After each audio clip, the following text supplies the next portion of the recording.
ang Baguio City. Nataon kasi nasabay ang Balagbenga Festival at ang graduation sa PMA. Kaya kasabay ng makukulay na parada ng bulaklak ay ang di maikubling galak na nararamdaman ni Nanay Flor at Tatay Julito. Kumari lang ang oras na ito, nandun na sana kami.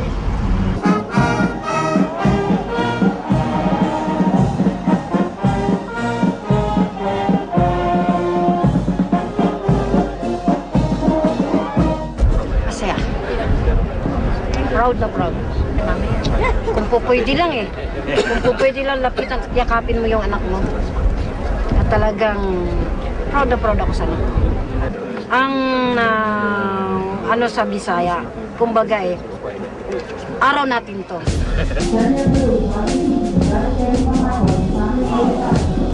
226 na kadete ang nagtapos ngayong taon sa masidla class ng Philippine Military Academy.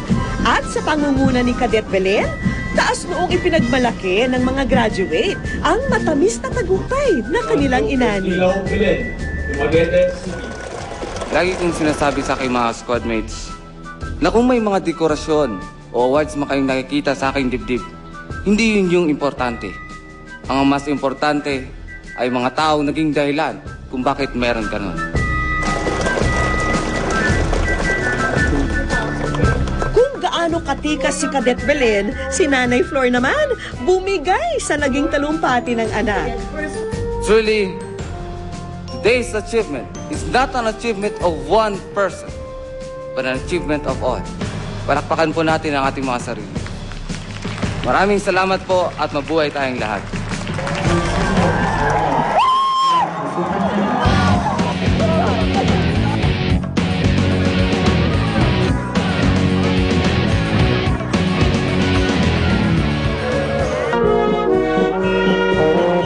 Matapos ang graduation, pansamantalang bumalik sa pagiging sibilyan si Lieutenant Belen. Buong akala'y isang simpleng selebrasyon lamang ang magaganap. Ang di niya alam, ito'y aming bonggang pinaghandaan. Saludo kami sa iyo, Cadet Belen. Isang pagpupugay mula sa wish ko lang. Nagpapasalamat po ako sa wish ko lang at saka sa Jenny.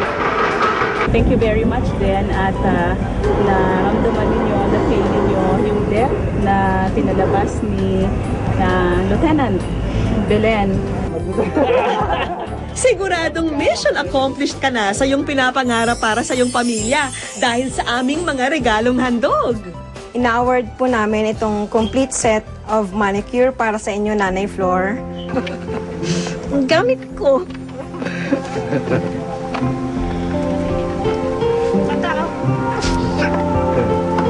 Yan kasi hanap buhay ko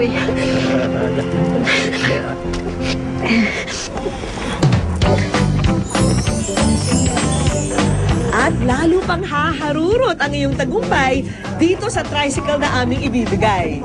Inihahandog po ng Yamaha Motor Philippines at ng Y-Zone ang motorsiklong pangkabuhayan para po sa inyo, Tatay Julito. Hindi ko po malaman kung paano ko kayo pasasalamatan.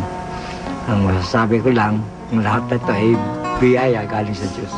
Yun po. Ang Dumaguete po kasi yung parang motorcycle capital ng Visayas. So, buhayin talagang ayos na ayos. Maraming salamat po talaga. Sa konting aming nagawa ay nakatulong po kami sa aming mga magulang na ma-elevate po kahit konti yung buhay namin. Kasabay ng pagbaba ng Watawa, ang pamamaalam ni Lieutenant Belen sa kanyang naging tahanan sa halos 4 na taon. At sa kanyang matagumpay na pagtatapos, ito naman ang simula ng kanyang bagong laban sa buhay. Nawala na ang pangamba sa kanyang pamilya.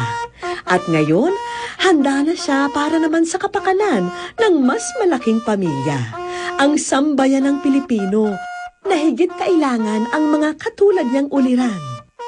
Saludo kami sa iyo, Lieutenant Eranio Belen.